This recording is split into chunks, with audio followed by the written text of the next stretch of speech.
Hello teachers, learners, and parents. Sir Jeff po, at your service. Alam nyo ba na meron tayong website na tinatawag na DepEd Commons? Ang DepEd Commons ay binuo upang gawing accessible ang pagtuturo at pag-aaral dito sa ating bansa gamit lamang ang inyong mga smart devices gaya ng cellphones, tablets, at computers. Dito ay maaari nating ma-access ang iba't ibang learning materials mula sa Department of Education. Meron itong mga interactive materials, electronic self-learning modules, at instructional video lessons mula sa DepEd TV na tiyak na makatutulong sa pag-aaral ng mga mag-aaral galing ka man sa public o private school. Walang problema dahil welcome ang lahat dito. Para ito sa mga guro, magulang at mga mag-aaral mula sa kinder hanggang grade 12, Alternative Learning System o ALS, at pati na rin ang special education. At huwag kang mag-alala dahil kahit walang load ay maaari mong ma-access ang mga learning materials. Tama! Libre ito. Ang kailangan mo lamang gawin ay i-on ang iyong data at buksan lamang ang iyong browser at i-type ang commons.deped.gov.ph. Alam na ba ng iyong mga kasamahang guro o mag-aral ang tungkol sa DepEd Commons? I-share mo na ang video na ito upang matuto rin sila kung paano gagamitin ang DepEd Commons sa mabilis at napakadaling paraan. Muli, ito po si Sir Jeff at kita-kits po tayo sa DepEd Commons. Paalam!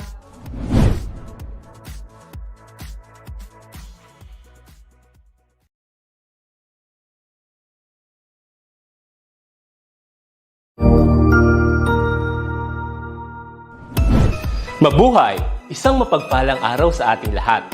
Ako ang inyong lingkod, Tutor Madge. Welcome sa ating ETUlay, ang ating libreng online tutorial na hatid ng ating kagawaran ng edukasyon, ICTS EdTech. Ang programang ito ay inaasahang makatutulong at maging karagdagang kaalaman sa mga mag-aaral mula kinder hanggang senior high school, ALS, Alive, at SPED learners. Bukod sa pagsagot ng mga modules, ang ETUlay ay may mga special programs din na siguradong aabangan ninyo araw-araw. Katuwang ang ating mga minamahal na mga magulang at guro ay maitutulay natin ang pagkatuto. Kaya, ihanda na ang inyong module, lapis, papel o kwaderno. Ihanda rin ang isip, mata at tenga sa isa na namang makabuluhang aralin. Tayo nang matuto kasama ang inyong volunteer online tutor sa oras na ito.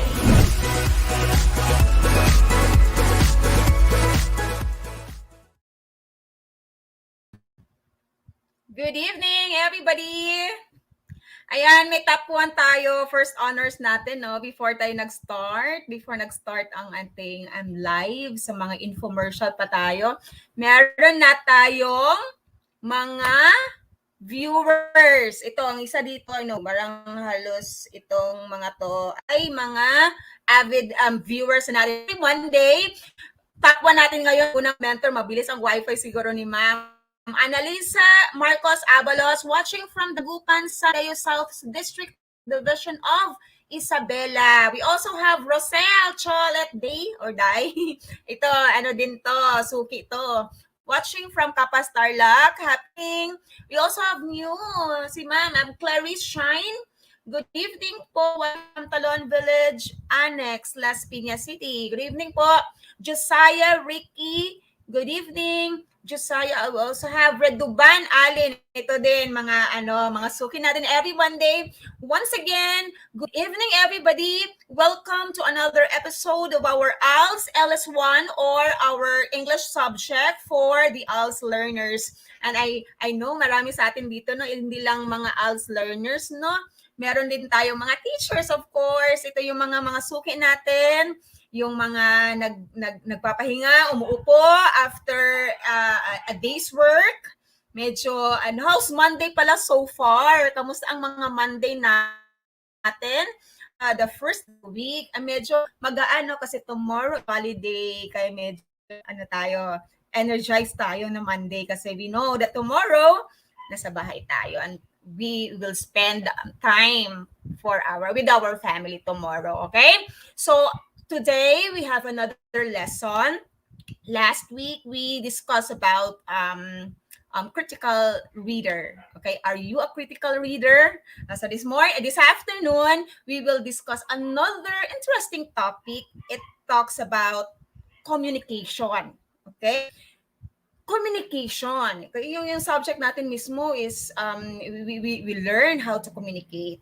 But this evening, we will focus on effective communication. Good evening po, Rovalie Abelita from ALS, or kay ALS learner siya from De La Paz National High School. Good evening, Rovalie.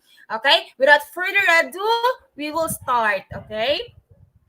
So, I am Tutor Noreen. So, tatlo kami. Okay, we have Tutor Mary Ann from SDO Caloocan and Tutor Sam from SDO Las Piñas, and I am Tutor Noreen from SDO Muntinlupa. Good evening sa mga taga SDO Muntinlupa. Okay, so we have another lesson entitled Effective Communication. Can you imagine life without communication? Na-imagine nyo ba? Like, how do we live without communication? Okay? That's part of our existence, and it's one of the most important part of our existence to communicate, right?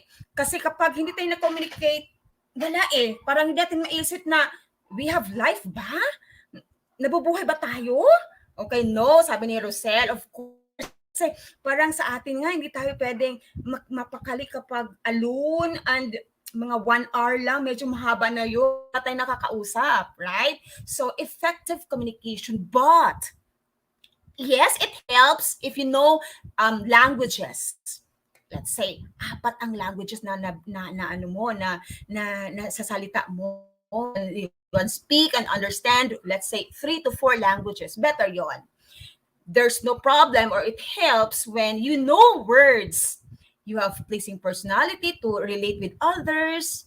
You have the capacity to talk nicely, or to talk, okay, with other people. Pero hindi yun enough.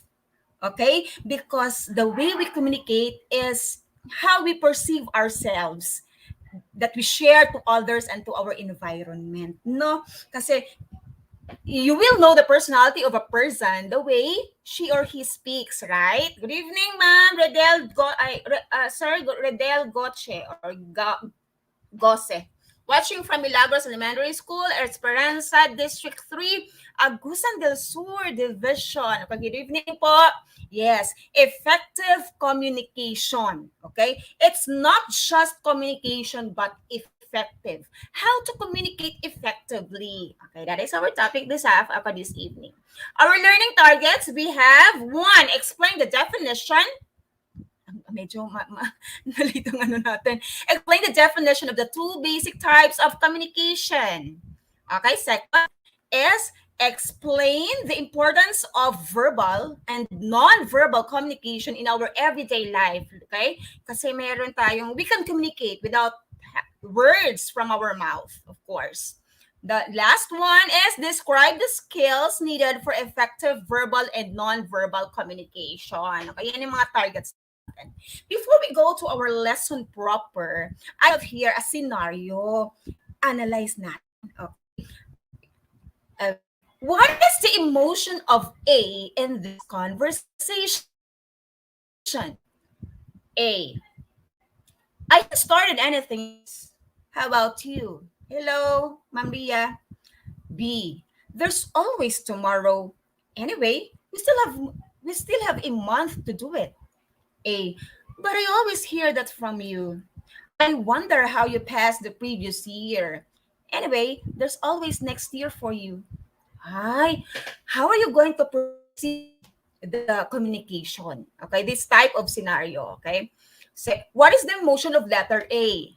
With how she replies to letter B. Is she worried? Or maybe he? Okay, worried. B, wondering. C, sarcastic. D, confused. Kindly comment down your answer. Okay, para medyo ma-warm up tayo, no? Paano naman yung mga hands nyo dyan? Mga keyboard natin, mga keypads, okay? What is the emotion of letter B? If letter A If you were letter B and letter A replies like that, what is the sound? What is the tone? Letter B, wondering? Yes, maybe I'm wondering. I wonder how you pass the subject, something like that. There's more. Anyway, there's here for you. Ganyan, pabe. Okay? Paano yun? Okay? But I always hear that from you. I wonder how you pass a previous year. Anyway, there's always next year for you. Okay? Ano yon? Anong sound yon? Anong tone yon? Okay? Watching Ma'am Helen Pagadot Flores. What is the emotion of letter A there? Is she worried? Wondering? A or B? Worried? Maybe worried. She may also sound fantastic. Okay? May next year pa naman para sa'yo. Okay? Pwede rin. A or B? Yes, yes. Okay? But this time, if it's in actual, you'll have to listen to how letter A says the line. Okay? A also worried. Worried siya, no? Kasi they haven't started the thesis, but when you try to observe and analyze the last line of letter A, parang siyang sarcastic eh. Okay? There's always next year for you. Meaning to say, okay lang yan. May next year pa naman para sa'yo. Meaning to say, meron, bubagsak ka, may next year pa naman, hindi na aubos ang next year. Okay? Letter A, letter A. Okay? That's it. Let's try another scenario. Okay? Try. Natin analyze yung emotion, ano yung possible emotion pag ikaw yung nasa shoes ng nagsasalita, what would you feel? What would the secretary feel after this conversation? Secretary, good morning, boss. I need your approval for the upcoming event in BGC. The event organizers are here already and need your reply as. According to them, the teams need time for procurement. So, they need your approval now. And the boss said, thank you. Paano mo siya ipiperceive na answer? How would the secretary feel after this conversation? A, confused. B, excited. C, happy. D, indifferent.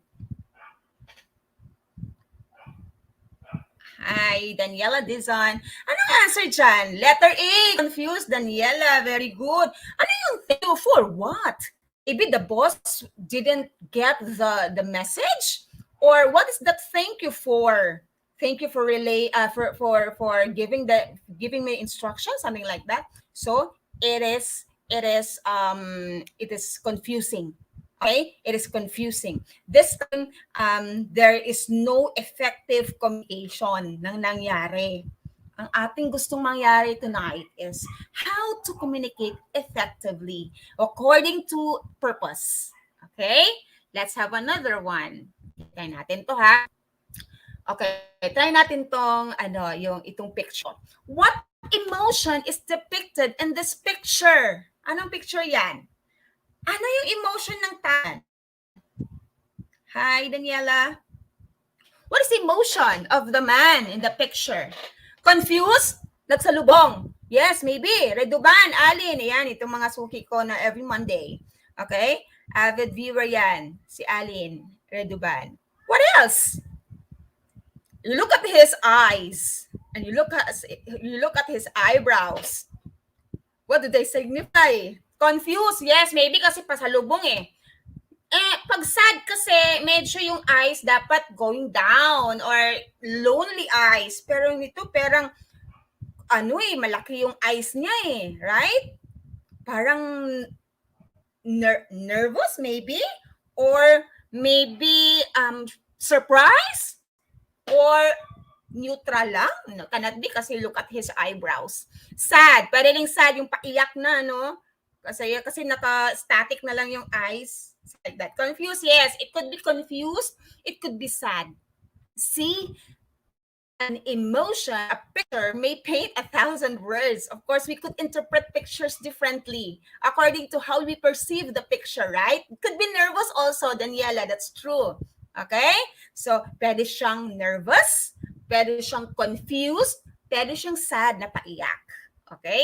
So, we'll have to determine the emotion. Kapag yan ang tao nakita mo, nasa lubong mo, and that is his face, what would be your first line?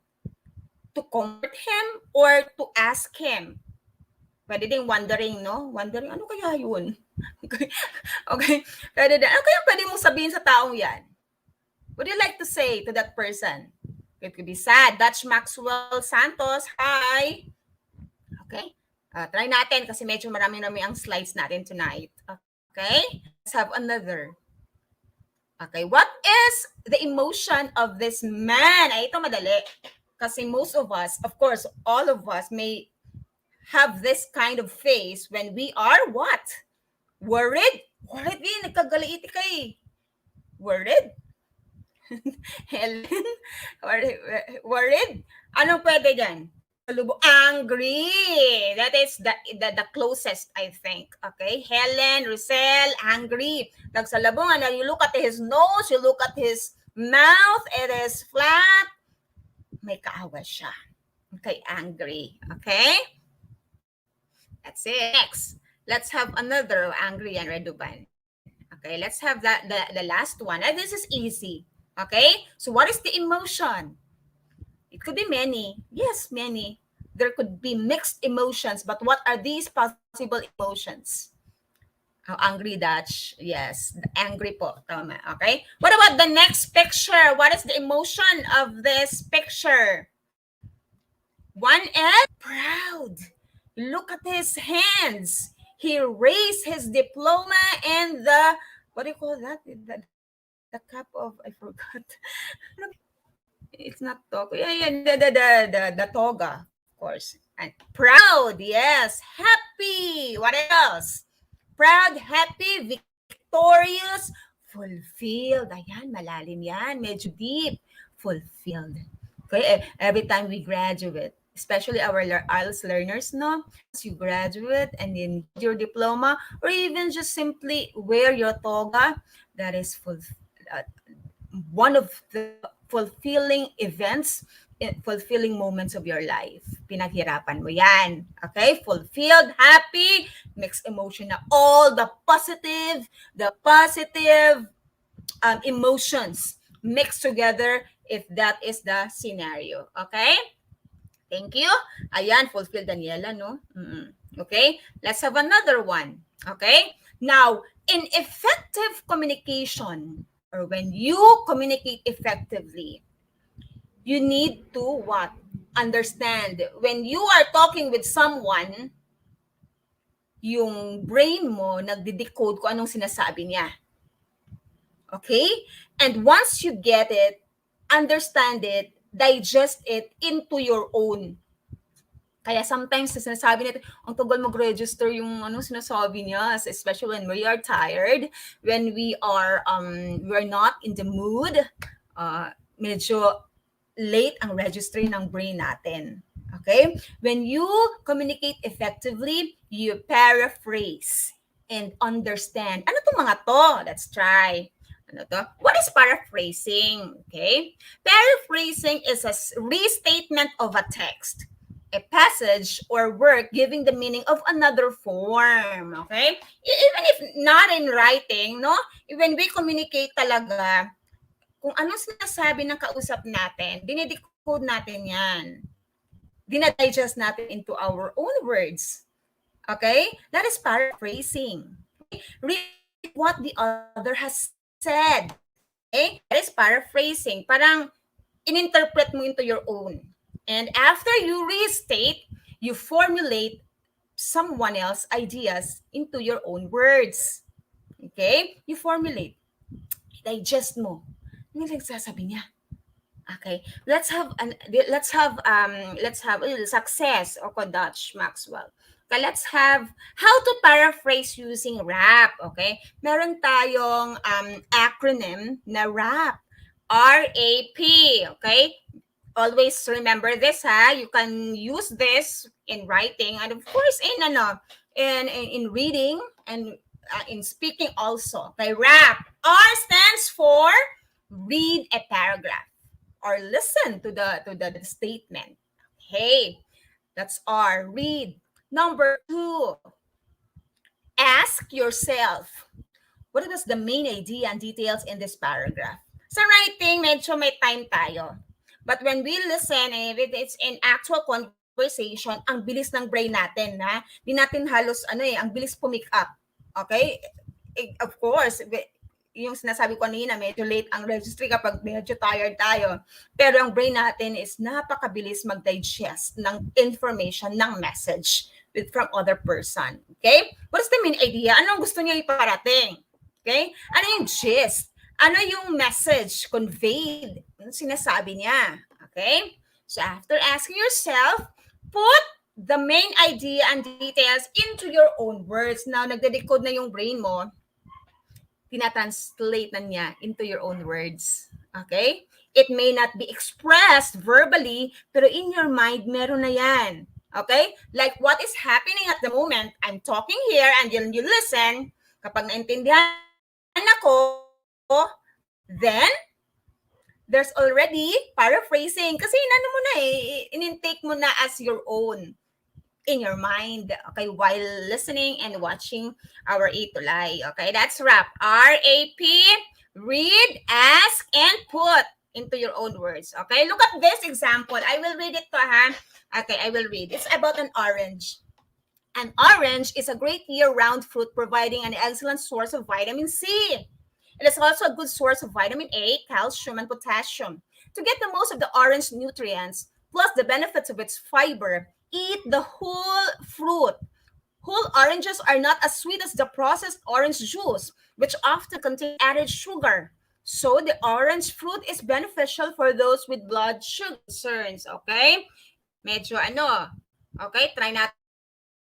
This is the original. Okay? Yan ang original. Yan ang nabasa mo.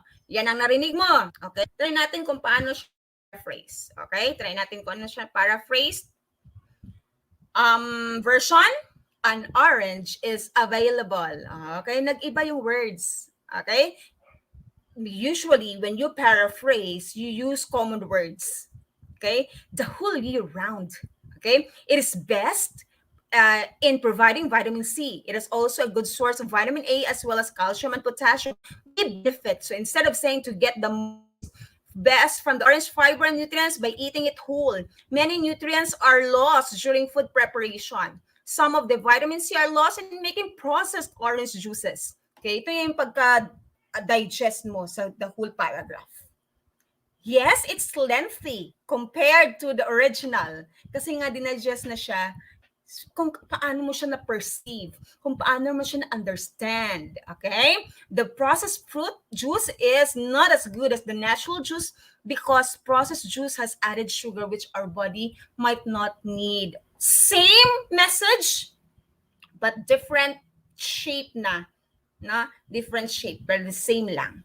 Paraphrase, it is simpler, it is simpler to grasp, it is common, it could be understood by all by using simplest words, okay, terms. Look at this. Paano natin, I want a comment for this. Kahit one sentence lang. Paano natin i-paraphrase? Anong gusto iparating ng forecast na ito? Okay, the scenario na ito.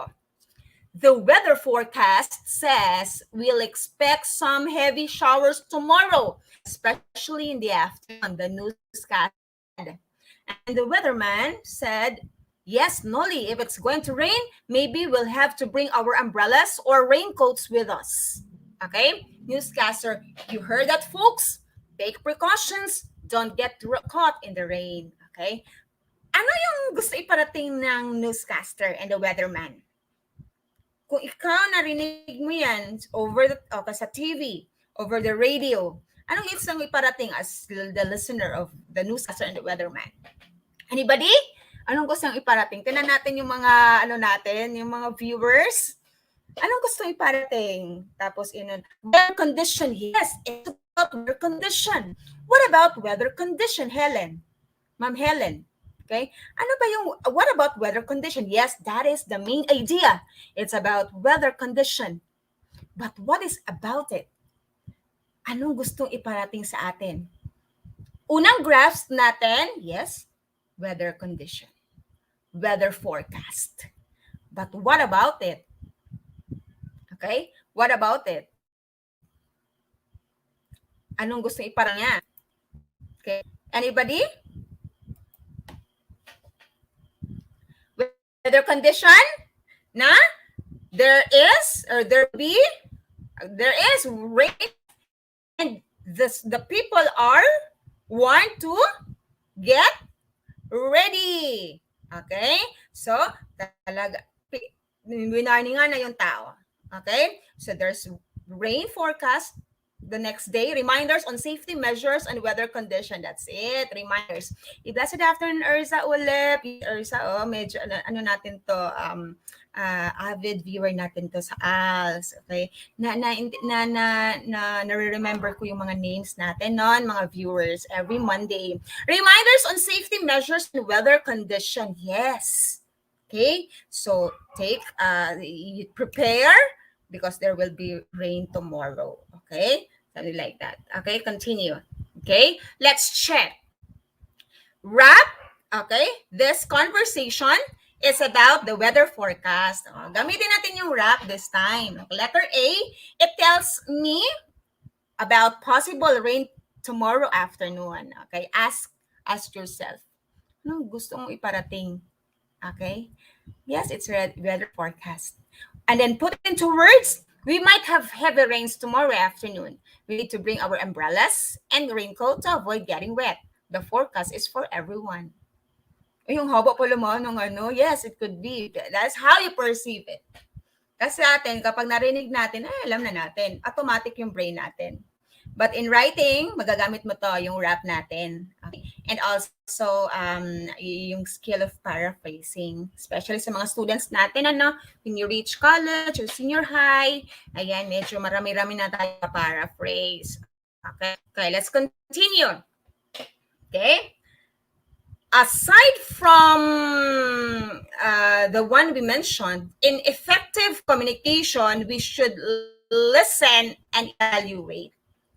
This is very important, okay? In effective communication. Hindi ka makaka-reply if mali yung pandinig mo, if mali ang narinig mo. After listening, do not react immediately. Okay? You'll have to evaluate. What would be my reply? How will I handle this scenario? How will I handle this situation? Okay? Hindi basta-basta we have the gift to communicate. Basta-basta lang natin gagamitin. No. Okay? We use this gift of God to, to communicate the purpose of this gift. Okay? So listen and evaluate. Okay? Look at this. Okay, look at this. Say it with feelings. Ito medyo tayo Pag sometimes kapag Bisaya tayo, Bisaya ako, medyo ang tono ko, medyo kala mo galit. Parang parating, parang malakas, mabilis, something like that. But that is our way of speaking. Okay? Pag galing ka naman, yung mga malalambing, mga taga Bacolod, mga Ilonggo, okay, malalambing yan sila. Okay? Kaya sometimes you'll have to consider also the culture of that place. Okay, say it with feelings. I'll have to read it as the best way I can. You just say yes, yes, yes. If it's falling, that is yes or yes, yes, yes. Okay. If it's running, yes, there's a meaning about it. There's meaning of that. If it's enthusiastic, that is yes. Yes. Mabilis. Okay? If it's excited, it's yes. Yes. Pag proposal, yes. Excited. Super excited. Yes. Mas mabilis at malakas. Kaya super excited na nga May gala tayo bukas kasi may holiday. Sinong kasama? Yes. Ako. Okay? Something like that. If you're not interested about our gala tomorrow, you might say yes. Yes. Something like that. If it's surprise, how will you say it? If it's yes. If it's uncertain, you may say yes. Yes, something like that. Pero magkapareho lang sila sa rising and falling, no? But this symbol is one word. Even if you just say one word, mag-ibang meaning niyan according to how you say the word. Ganyan ka-powerful ang words. Ganyan ka-powerful ang communication. Isang mali mo lang ng tono, it could break the whole thing. Okay? Kaya you should practice effective communication, ha? Okay, let's continue. Let's try. Okay, this one. How are you going to? I will give the options. Ha? You hear a woman shouting for help after a snatcher grabbed her bag. Her tone of voice would sound like she's. What is the answer? A, panicking, almost hysterical, happy and glad, sad and on the verge of crying, having fun. Okay, what's the answer? Kindly jot down your answer in the comment section. Hello, Ma'am Nelly. Okay, so here a woman shouting kasi grinab yung bag niya. What would be the emotion? Ano dapat ng reaction? Letter A, panicking, hysterical. Okay, that is a normal person will do kapag nasnatchan ng something. Okay, letter A is the answer. Rosel, Chol. Okay, yes. Good evening, Nina Palacol from Las Piñas, Verdant. I think Verdant Elementary School. Ay, ma'am. Maria, ayan si Ma'am Maria Vicky Kikosa. Yan si teacher Maria. Kasama natin sa ETUlay, si ma'am. Okay? Next scenario. Let's try natin. Okay? I will give na para mag-list tayo. While dining in a restaurant, the waiter accidentally spills a glass full of water on your friend's lap. Yare, Duban, Allen, letter A. Your friend's tone of voice would be, ano dapat ang, i-react niya? Relaxed and confident, surprised and upset, happy and content, angry and embarrassed. Natapunan siya ng water. Ano yung initial reaction niya? Letter B, surprise and upset. Ang pwede kasi angry and embarrassed naman, hindi especially if it's accidental. You should not get angry dapat. Okay? Kasi if it's not if it's accidentally done, then maybe surprise and upset. Of course, sino ba namang hindi ma-upset na tapunan ka ng water? Pero, you have to control yourself also. Nataputan ka, do not get angry immediately. Kasi hindi naman sinadya eh. Pag nalaman sinadya, maybe you get angry kasi sinadya, but most of the time, nangyari to accidental lang. O letter D, angry agad, Reduban, Helen, Pagadot Flores, angry and embarrassed. Maybe pwede surprise and upset, pwede din, no? Medyo mas malala na yung angry and embarrassed. Relax and confident, parang hindi tayo mag-relax and confident. Parang relax. Natapunan ako. O something like, relax lang tayo, ganon. O parang hindi. Ay, parang ganina yata yan na answer. Okay, so maybe surprise and upset. Ang other answer may be angry and embarrassed. Okay, let's have the next one. Okay, I think the last scenario. Okay, a man was in a non-parking zone by a traffic enforcer. Ayan, ito very common yung mga learners natin, teachers, sa daan, to convince the traffic enforcer not to issue him a ticket. The sense of voice should be, okay? Pag ikaw nakaka-relate nito, nahuli ka, maybe hindi mo sinadya, but there's no ignorance dapat sa law. A, nervous and confused. B, boastful and cocky. C, demanding and loud. D, apologetic. Ano dapat?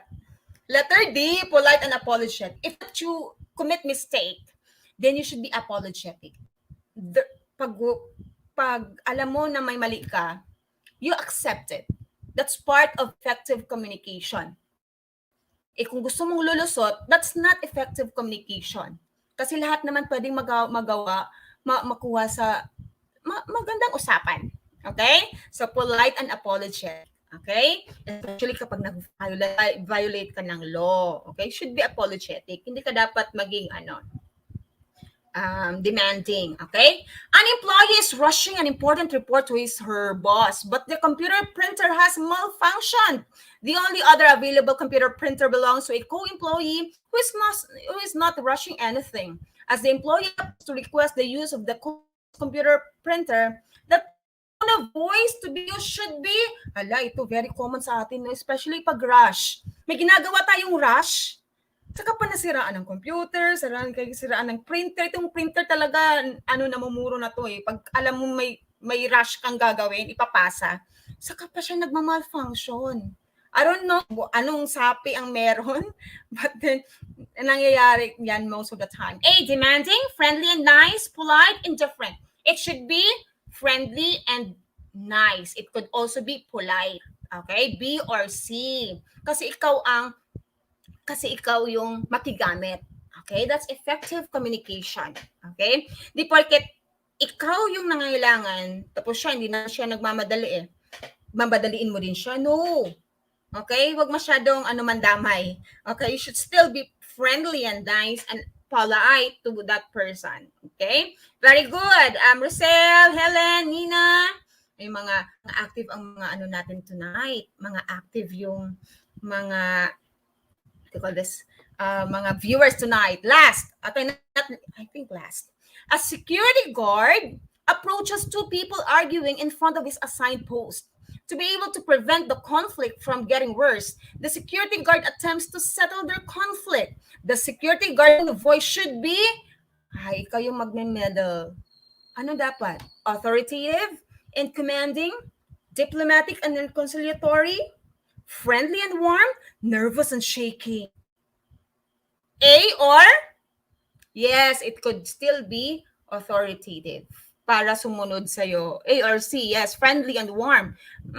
Kapag medyo heated argument na, can you still be friendly? Maybe authoritative in a nice way. Okay, A, yes, more on letter A, authoritative and commanding. Kasi kapag medyo mataas ang both sides, okay, should be authoritative so that you will be followed. Okay, let's continue. Okay, aside from listening, we also need to observe and interpret, especially sa mga nonverbal natin, no? Okay? Try. If someone is sad, ang initial natin, parang gusto mo siyang i-hug. There's power in hug. There's power. Yung power mo na ikaw yung nag-hug sa certain person. If you are calm, you are relaxed, and the other one is tense and sad and hysterical, kung i-hug mo yung taong yan, magta-transfer yung emotion mo sa taong yon. Okay? That's comfort. Yeah, that's yourself. So there's power in hugging. Okay? There's power in hugging, especially in the family. Wag naman ibang tao, of course. That's another thing. Sa family, or close friend. Okay? So when you see someone who is sad, who is not in the mood, or who is really angry, and you are at ease, and you are in a positive mood, then you hug that person. Comfort. Okay? Okay, we hug each other when we are sad, and when we are happy also. Okay? But there's power in hugging. Okay? In hugging. Okay? So look at this. Okay? Are they twins? Okay, yung isa, masayahin. Maybe. Yung isa, di siya masaya. Okay, something like that. So, interpret natin. Parang parati, everyday natin yung nakikita, yung dalawang babaeng yan na twins. Let's say they're twins. Let's say, ang interpretation natin ay parang iba yung galing sa yung isa masayahin, yung isa. Nag-interpret tayo ng kusa, right? Okay? But that may help. Yeah, comforting, Helen. That may be true, but we should not jump into conclusion. Baka ayaw lang talaga niyang ngumiti. Ayaw lang talaga niyang baka yung nakikita mo na parating ngiti, yun palang mataray. Something like that. Okay? Let's have, what is that gesture? Anong gesture na yan? That is what? Comforting? That is, what is this? when someone says, or when you see someone doing this by the hand, that means approve. Okay? That means approve. Okay? Kaya nag-thumbs up. Okay? So, pag nakita mo yan, okay na po ba yung report ko, boss? Pag nag-approve, opposite facial expression. Opposite facial expression. Yeah, yung twins. Pag nagsabi na si boss ng ganyan, kahit walang sabi yes, okay, nagsabi na siyang ganyan, that is already yes. That's a yes. Okay? So part of observing and interpreting in communication, we all need to send nonverbal communication. What are these? Facial expression. Okay? Ang facial expression natin, medyo delayed lang ang ano natin. Facial expression, these are movements of the parts of the face, such as mouth, your eyes, your eyebrows. Example of these facial expressions are smiling, frowning, or being grimace. Okay? Okay, yung naka-bugtok lang, ganyan. Grimace. Okay? Look at this. Okay? Facial expressions. Mabagal lang sa happy, surprised, angry, disgusted, afraid, sad. These are all facial expressions. Kaya dapat, for a normal person, parati tayo nakaka-detect niyan. Pag magandang aura, may be happy. Okay? Surprised, ganyan ang reaction natin. Angry, ganyan ang reaction natin. Disgusted, ganyan ang reaction natin. Afraid, and sad. Facial expressions. And if you understand emotions, you know how to handle these people. You know how to handle this person you're talking to. Okay? Kaya understand facial expression. Posture. Okay? May i-approach kang tao. Okay? But ang posture niya kakaiba. Posture, this is how a person holds up his body. Kapag relax lang, let's say nakaupo lang, maybe that person is relaxed or at ease. Pag erect naman, pwedeng nervous, pwedeng alert, pwedeng attentive. Okay? Pag rigid naman, parang aligaga na hindi maintindihan na kaganyan. It could be tense, nervous. Okay? Try natin to ha. Look at this. Okay? May relaxed tayo, may rigid, and meron tayong ano kaya yan? Straight face, poker face, yes, Rosel. Okay? So, pag relax lang, pag nakita mo si boss na, ay, nakaupo lang si boss, pwede na akong mag-apply ng leave. Pwede ganun. Mag-leave kasi parang at ease siya. Marang nasa in good mood siya. So, pwede ko siyang pwede ko siyang kausapin. Okay? Pag si boss naman ay medyo di mapakali, ay, hindi mo yan kausapin muna. Hindi ka muna makipag-communicate. Okay? Kapag naman ano lang siya, parang nagmamadali or something like that, hindi mo rin siya kausapin. So the best way to talk to person maybe yung at ease siya, relax siya, especially pag may hihingin ka. Okay? So posture. Yung posture, parati nating ano yan, you'll have to understand that kasi nagdedepende din yan sa pag-communicate mo sa tao. Okay? Next, gesture.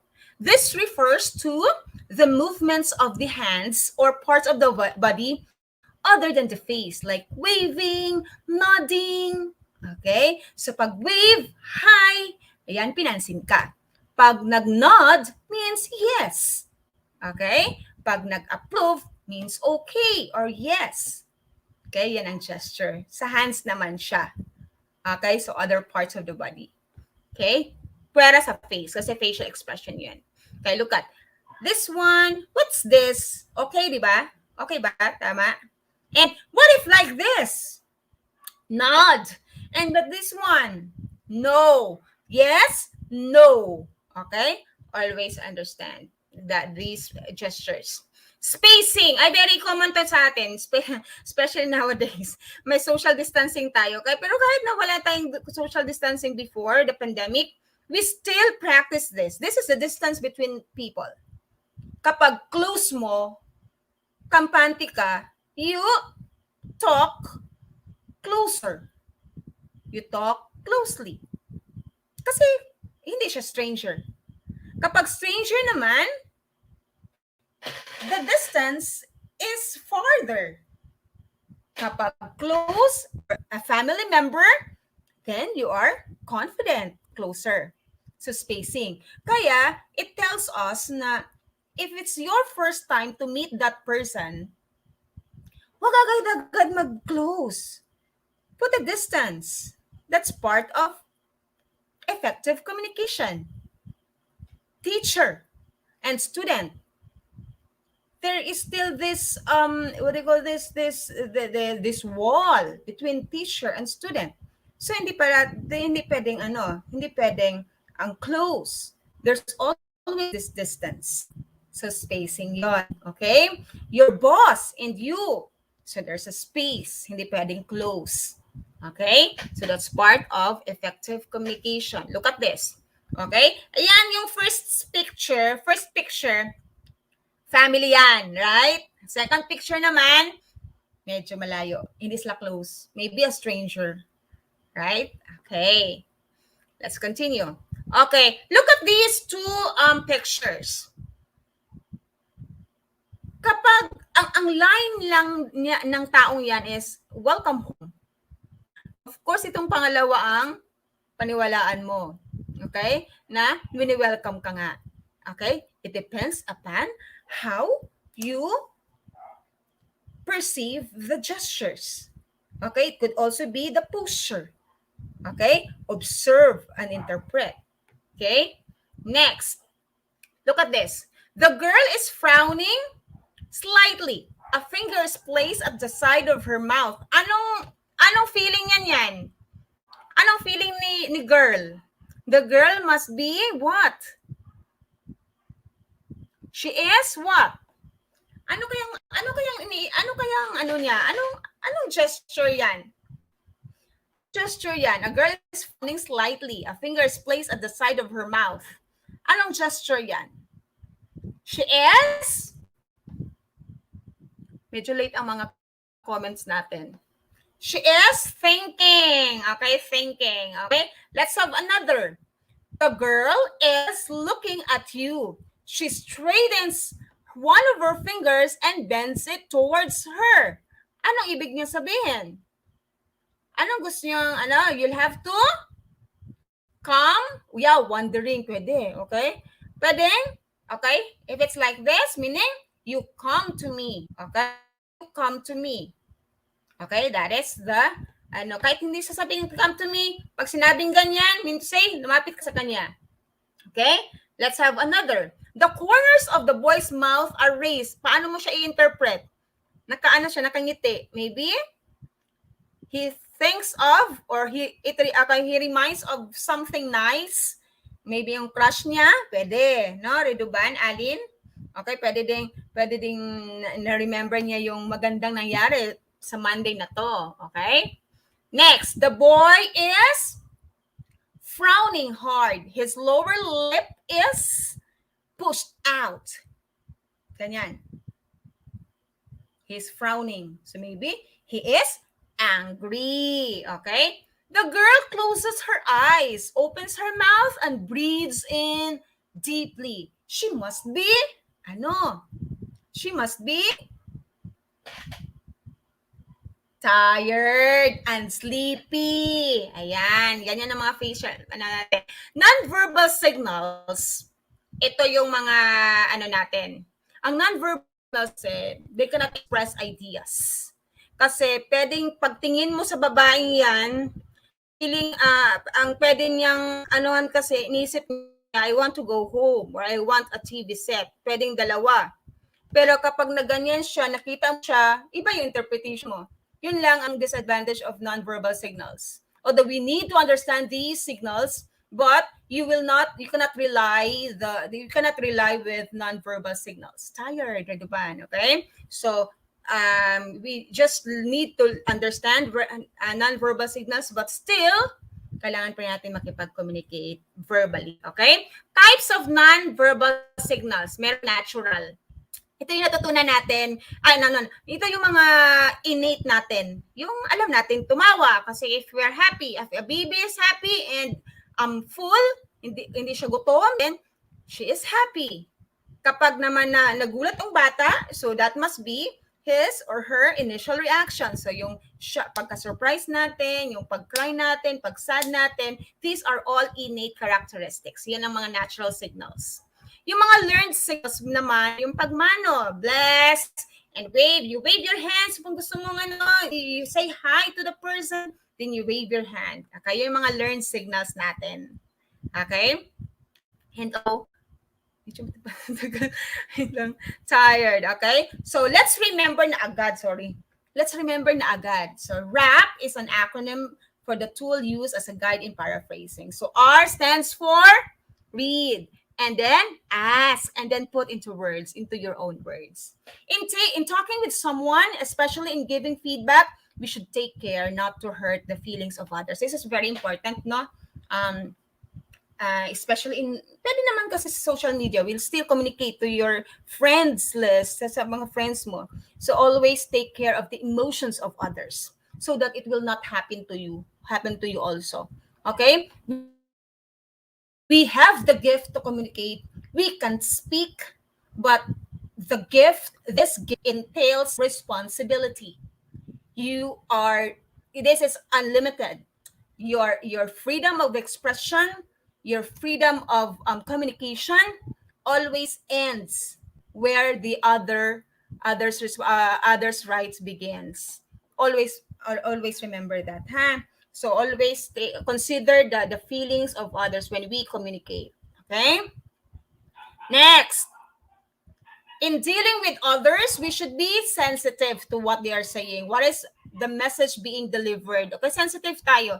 If it's the message is sad, then you should also be sad. Not sad, but you'll have to deal with the present feeling or tone or mood. Hindi pwedeng sad lahat, tapos ikaw hindi. Kung hindi man, please be neutral. Okay? Be sensitive. Okay? Everybody's laughing, everybody is happy. Ayoko maging happy. Wag mo namang sirain yung happiness nila. Porket hindi ka happy. Okay? Be sensitive. If you're not happy and the rest, everybody is happy, then just be happy also.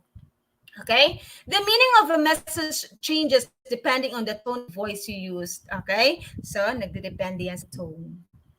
Okay? Kapag galit, siyempre, yung natural tone natin is medyo malakas. Okay? Especially, not the Bisaya. Kasi parang parati kaming malakas. Okay? Next. Almost the last part.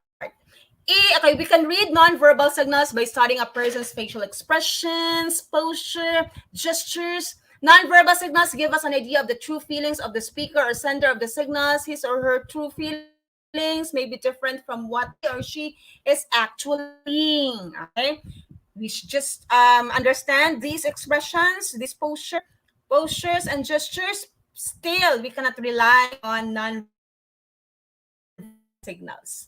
Kailangan pa rin natin kausapin. Kasi ang dami ng sa maling akala. Akala ko kasi nag-nod na siya, okay na eh.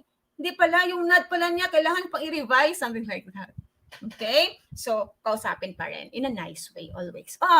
This is the last slide for this evening. I'd like to thank our viewers for tonight. Reduban, Rosel, sino pa to? Yung mga natin, avid viewers. Rosel, Helen, Kathleen, Ina, Palakol, Kilan, okay?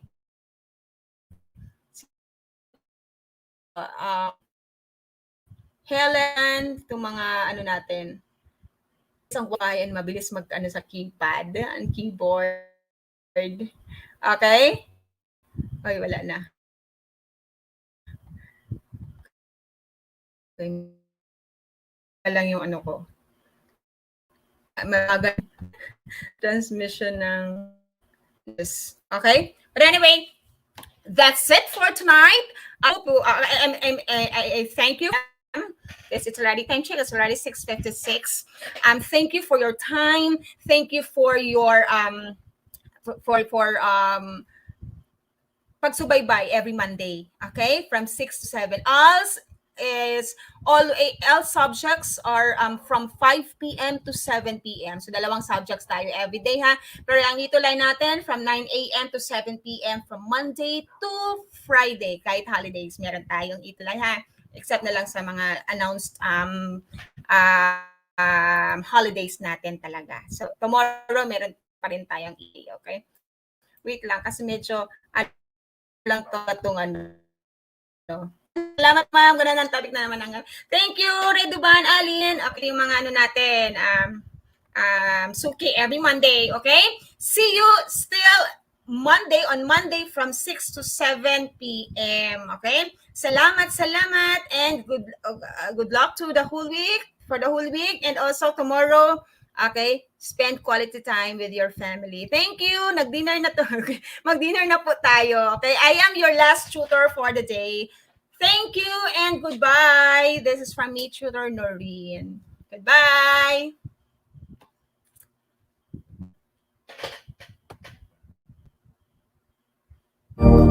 See you next week. Yes, Marcel. Ang bilis ng oras, no? Natapos na naman ang ating ETUlay online tutorial sa araw na ito. Ikaw ba ay may mga bagong natutuhan? Kung opo, abangan bukas ang ating mga kaabang-abang na ETUlay program. Gamitin ang hashtag ETUlay Level Up. Kita-kits bukas!